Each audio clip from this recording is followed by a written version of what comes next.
Vamos lá, comigo?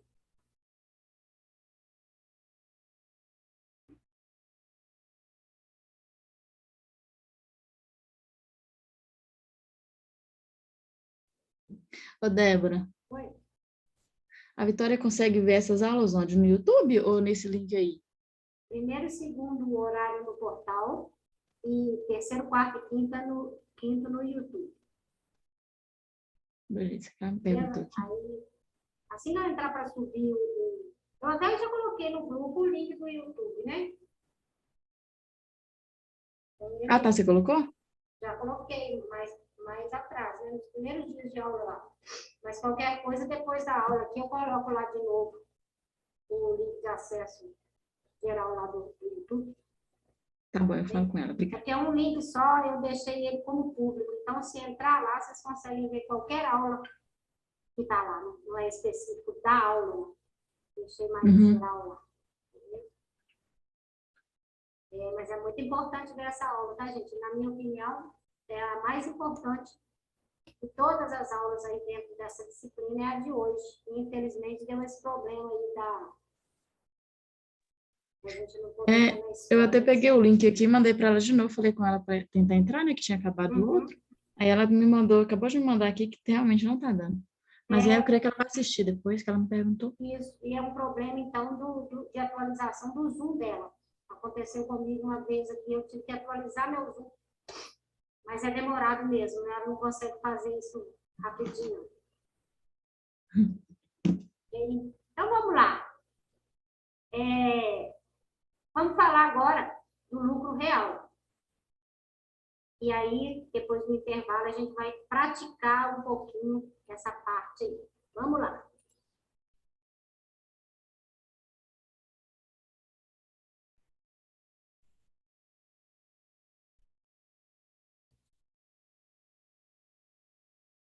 Lucro real, gente, ele é mais complexo. É um regime tributário que ele tem como finalidade mensurar o imposto de renda e a contribuição social das empresas baseados no lucro que realmente está acontecendo na empresa, né? Pode ser comprovado que está acontecendo na empresa. E aí, as alíquotas vão ser as mesmas lá do lucro presumido. 15% para imposto de renda e mais 10, né? A cada 20 mil reais por mês, mais 10% no imposto de renda, e 9% da CSLL. Aí vocês podem pensar assim, ai, Débora, então não tem diferença não? É a mesma alíquota. Ok, é a mesma alíquota para imposto de renda e CSLL. Mas e o lucro que vai ser apresentado? Normalmente, o lucro real ele é maior do que a presunção. Normalmente, o lucro real você apresenta ali baseado no que acontece na sua empresa e no que sobra de lucro documentado, em casos específicos ele vai ficar mais baixo do que a presunção, mas normalmente não é. Então, fora, né, que tem que ter aquela organização que eu falei. E um outro ponto que é bem específico do lucro real também, é o PIS e COFINS. Lembra que o PIS e COFINS, lá no lucro presumido, ele os dois juntos, dá 3,65% em cima do faturamento? Não é do lucro, é do faturamento. Aqui no lucro real, ele pode ser essa taxa, mas pode ser também acima dessa alíquota. Então, vai variar no lucro real uma tabela de 0,65% a 7,60%. Então, a gente vai ter que observar esses pontos na hora de fazer um planejamento tributário, que são pontos específicos. Vamos lá.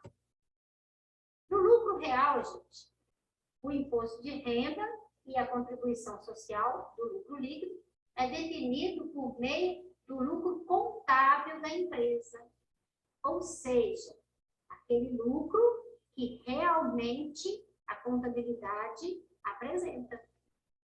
E acrescido ainda de alguns ajustes que vêm da lei fiscal específica para cada atividade, para cada empresa em específico, que são detalhes aí da parte tributária.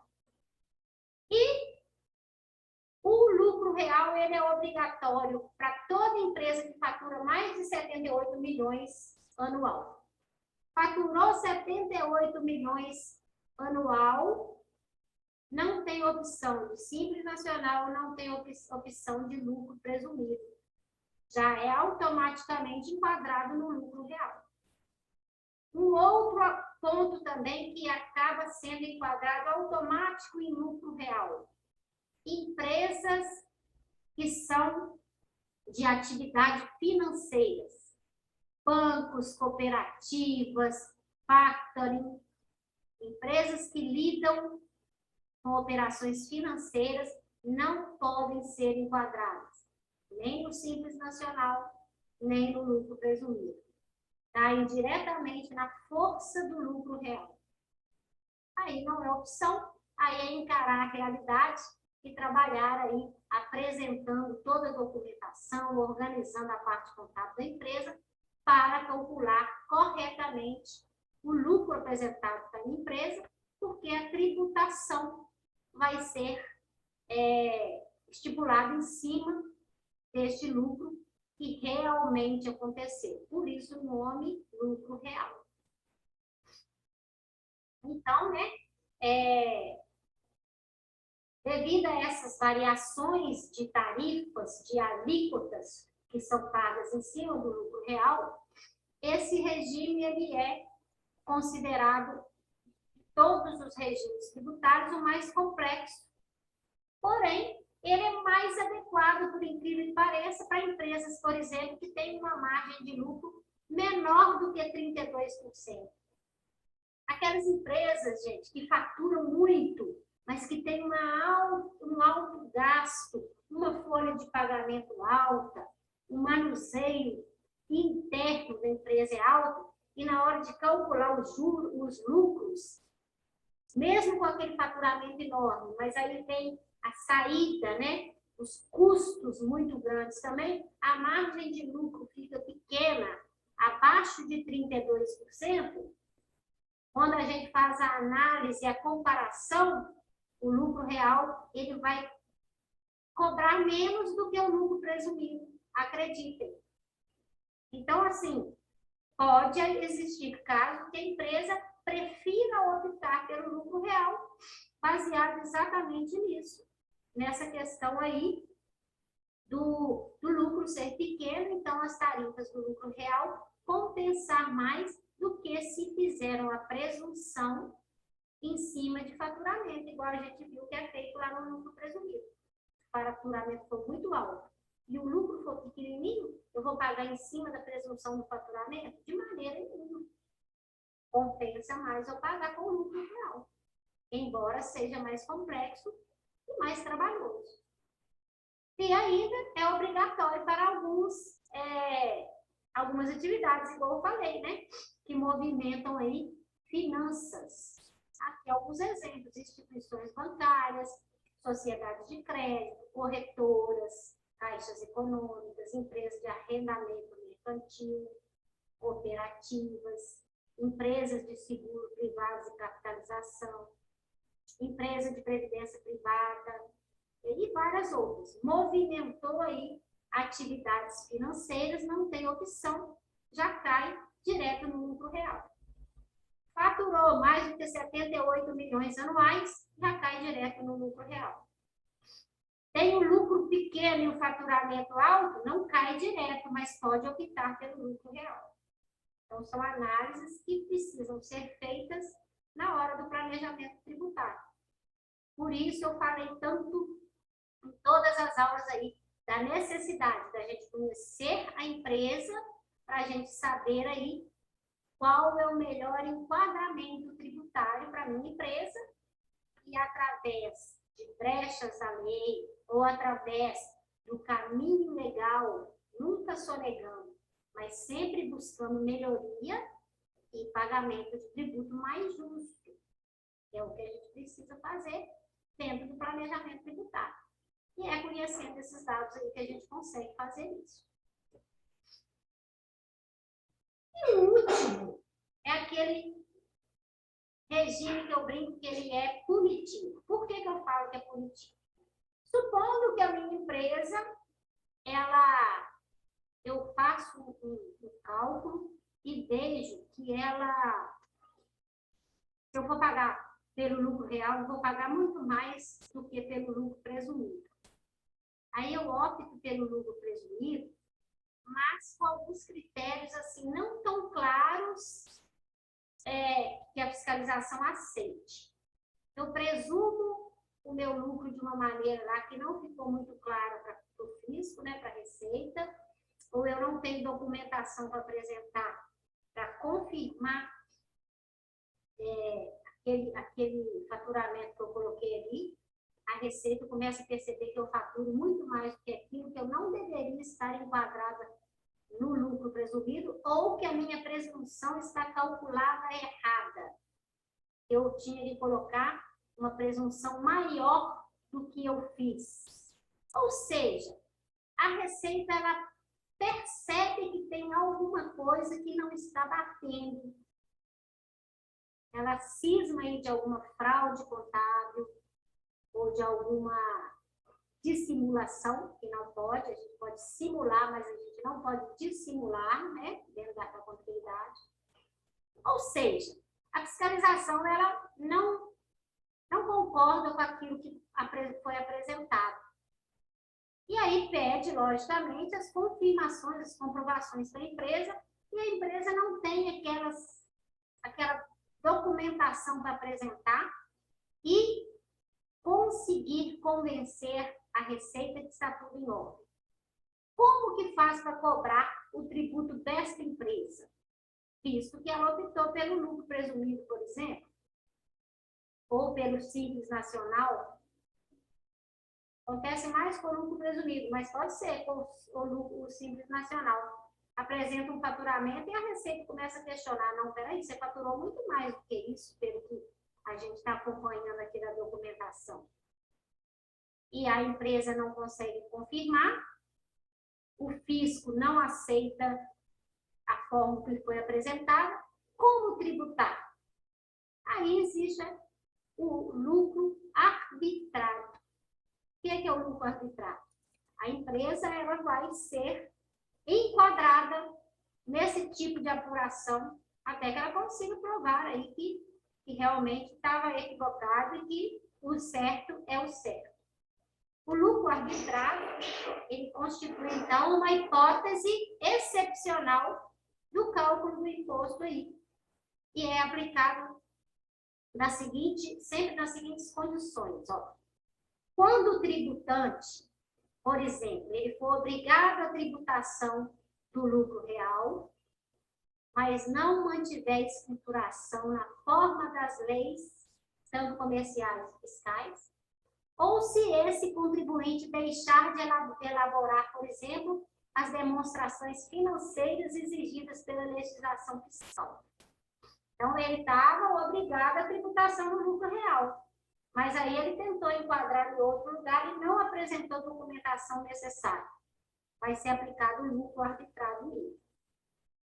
Outro caso, se a escrituração que estiver dentro da obrigação desse contribuinte revelar indícios de fraudes, ou conter algum vício, algum erro, deficiência, que a tornem imprestável para identificar a real movimentação financeira, ou inclusive movimentação bancária, ou que está imprestável para determinar o lucro real dele.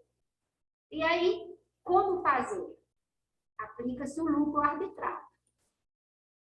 Se esse contribuinte deixar de apresentar, por exemplo, para a autoridade tributária, os livros e documentos da escrituração comercial e fiscal, ou o livro caixa, né, o livro diário, que é obrigatório, não conseguir confirmar que aqueles dados que ele está apresentando são reais, aplica-se o lucro arbitrário.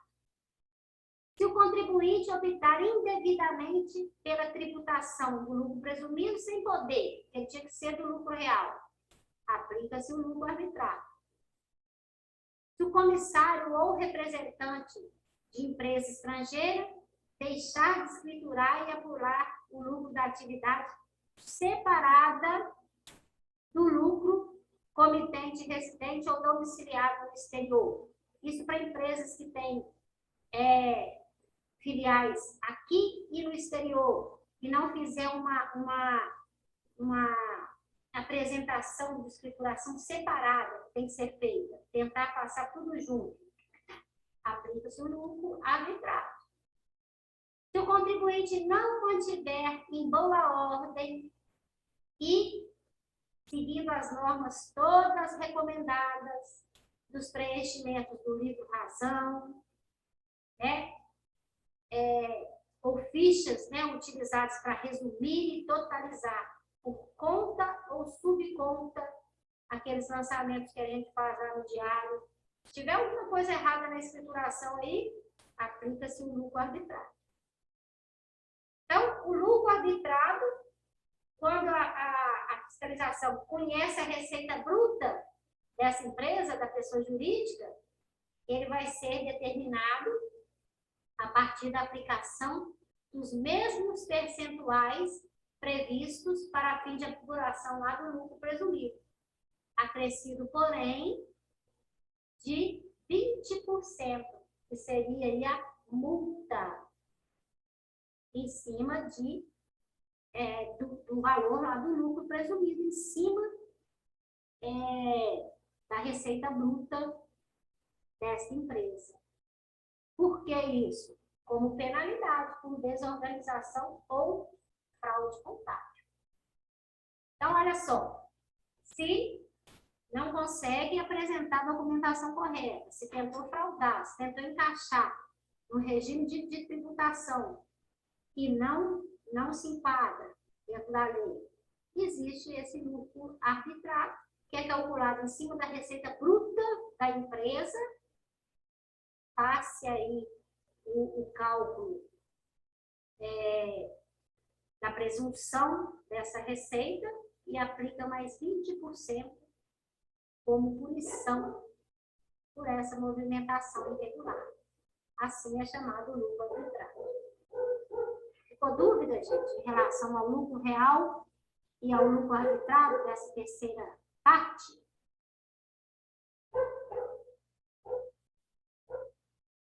Em vantagens.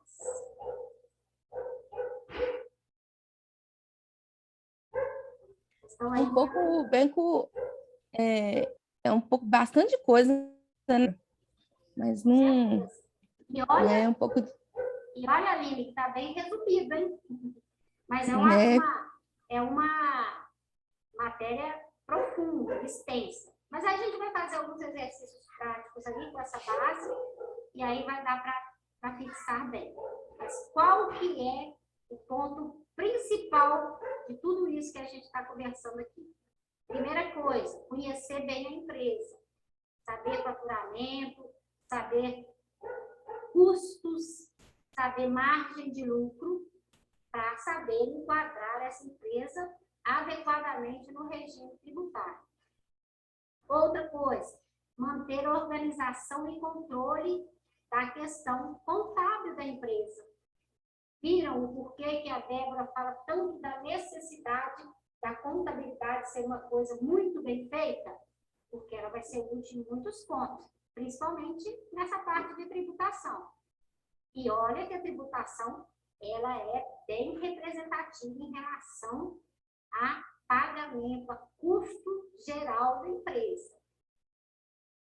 Vimos aí que tem punição para quem não tem esse controle, não consegue apresentar de forma clara essa documentação. E agora, sabendo quais são as taxas para cada regime tributário, qual que é o limite de cada regime tributário, a gente consegue fazer um planejamento tributário, que é a pauta da nossa aula de terça-feira. Lembrando, tá, gente, que no sábado a gente não vai ter a aula mesmo. vou liberar um questionário. Caso vocês achem melhor a gente pagar, né, com a aula, a gente vai pagar essa aula na quinta-feira, no dia da prova. Então, a gente vai ter a aula antes e eu libero a prova depois.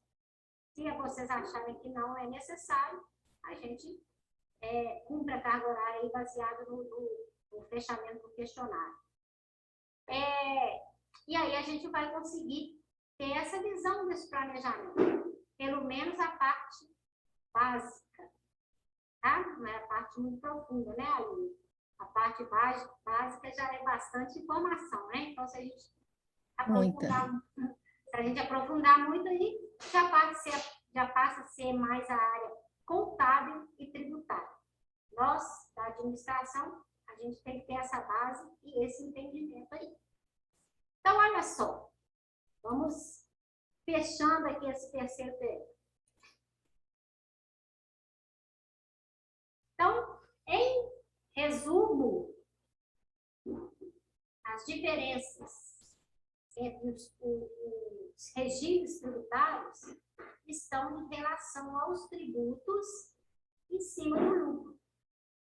Enquanto no lucro real, a base de cálculo é contada em cima do lucro contábil mensurado pela contabilidade, com algumas adições e subtrações fiscais da legislação, no lucro presumido, essa base ela é adquirida por meio da aplicação de percentuais de uma tabela pré-estabelecidos em cima da receita da empresa, ou seja, em cima do faturamento. O que dá o nome do regime aí de presumido, né? Tendo em vista que essa tabela, com esse percentual, ele é aplicado em cima da receita, ou seja, em cima do faturamento, e presume o lucro que vai ser apontado. E é nessa base que a gente trabalha, nessa presunção. Em comparação com o lucro presumido e o lucro real, em se tratando de tributos, as principais diferenças podem ser encontradas na apuração de 4 deles. A contribuição social de lucro líquido e o imposto de renda em cima do lucro. No lucro real, vai ser calculado em cima do lucro contábil e do lucro presumido em cima daquela presunção que a gente vai encontrar, pegando o faturamento da empresa e aplicando um percentual pré-definido. Já o PIS e COFINS, eles são calculados em cima do faturamento dessa empresa e vai alterar aí os percentuais das líquidas de caso a caso. Então, essas são as principais diferenças entre real e tributário. O arbitrado é punitivo para quem não consegue apresentar aí documentação necessária para saber se é presumido ou real. E o simples nacional é aquele simplificado que, baseado na atividade e no faturamento daquela empresa, a gente busca uma listagem, né, pré-definida aí pela Receita, a alíquota que eu vou pagar em uma única guia toda a tributação da minha empresa. Então, simplificando aí bastante a forma de tributar, tá? Em relação aos tributos que recaem sobre o faturamento aí, no caso do lucro presumido, o PIS e o COFINS, eles incidem sobre o faturamento. E no lucro real, também, sobre o faturamento. Entretanto, vai alterar a alíquota, né? Igual eu falei, permitindo a empresa deduzir aí da quantia a pagar créditos sobre suas aquisições ou não, se houver cumulatividade ou não cumulatividade. Desta forma, no segundo caso, no caso do lucro real, a alíquota costuma ser maior do que a do lucro presumido. Porém, o lucro real me permite utilizar créditos de compra. O lucro presumido não. Então, são detalhes que podem fazer diferença financeira o valor monetário na hora do pagamento desses tributos.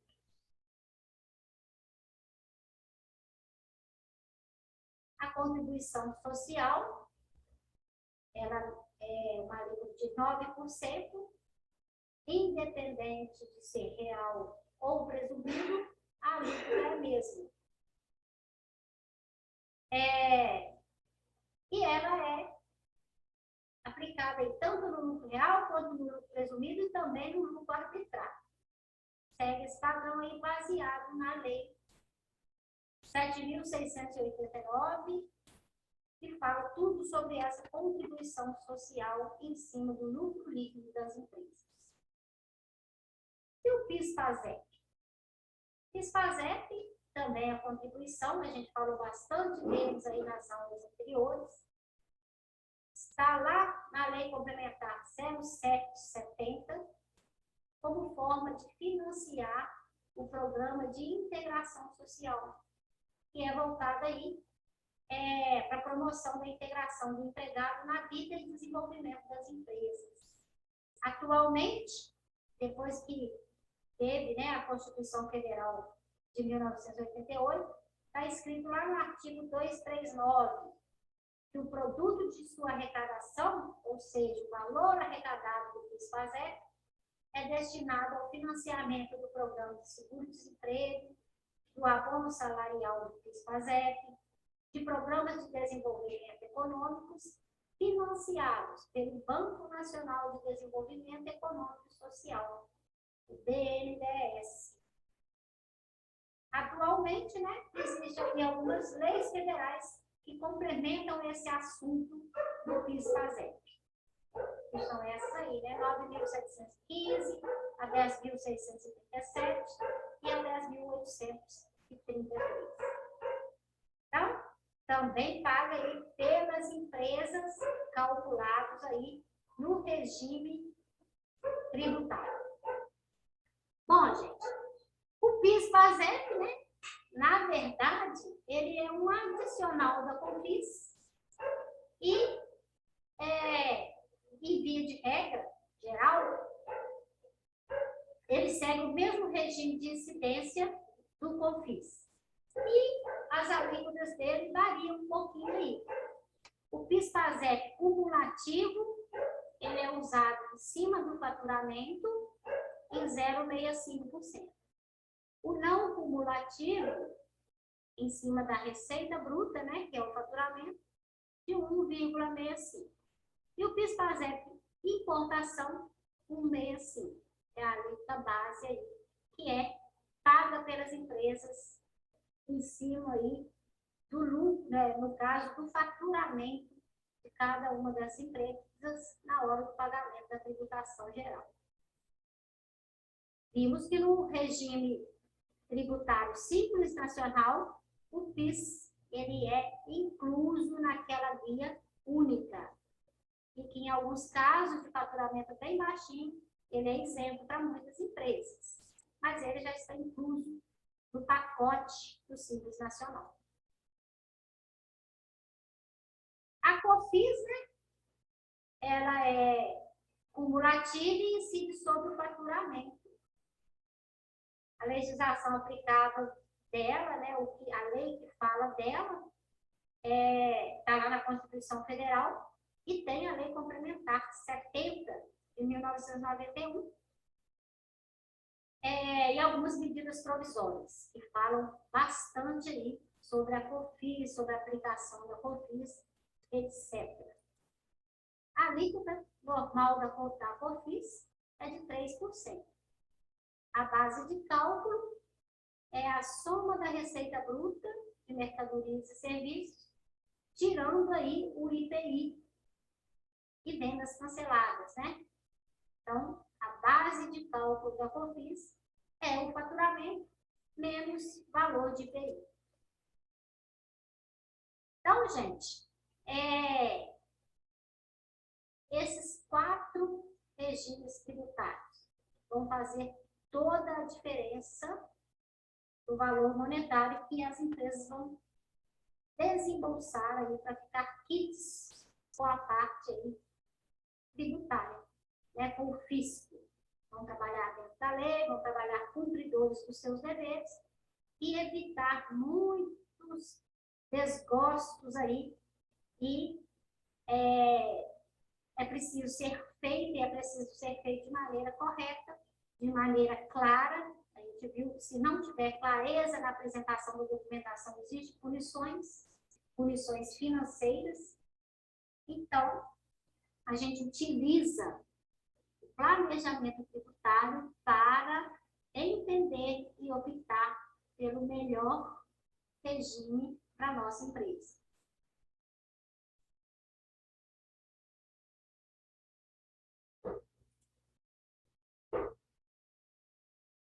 Simples Nacional, né? A gente viu que é um regime simplificado, é um tributo pago por meio da aplicação de uma alíquota somente em cima do faturamento do mês, e diversos impostos são recolhidos naquela única guia, que é chamada de DAS, né? Documento de Arrecadação do Simples Nacional. Aí eu pergunto para vocês, qual o melhor regime tributário? O que vocês acham?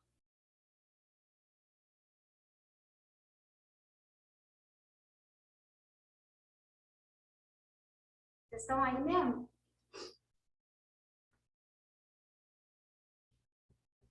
Ô, Débora, eu não posso falar muito bem porque eu não acompanhei a primeira parte da aula, então eu não sei do primeiro, né? Muito bem como que é. O primeiro é o Simples Nacional. Ele é todo embasado numa alíquota única em cima do faturamento e já engloba aí todos os tributos. Mas tem algumas restrições, nem todo mundo pode ser enquadrado no Simples Nacional. Bom, essa é a dúvida aí. A gente vai voltar a falar disso aí depois do intervalo. E aí a gente vai fazer uma simulação com valores, um estudo, pequeno estudo de caso. A gente vai pegar um exemplo específico de valor de faturamento e a gente vai calcular embasado nos requisitos de todos esses regimes tributários. E aí a gente vai ver o valor que a gente pagaria em cada situação. E eu vou fazer alguma complementação aí, algumas comparações para vocês acompanharem. E aí depois vocês deem a sua opinião aí de qual regime que vocês acham que é melhor para enquadrar. E na falta da possibilidade dele, qual seria a segunda opção? Ok? Vamos lá, 20 minutinhos de intervalo, 10h35, a gente volta. Combinado? Combinado.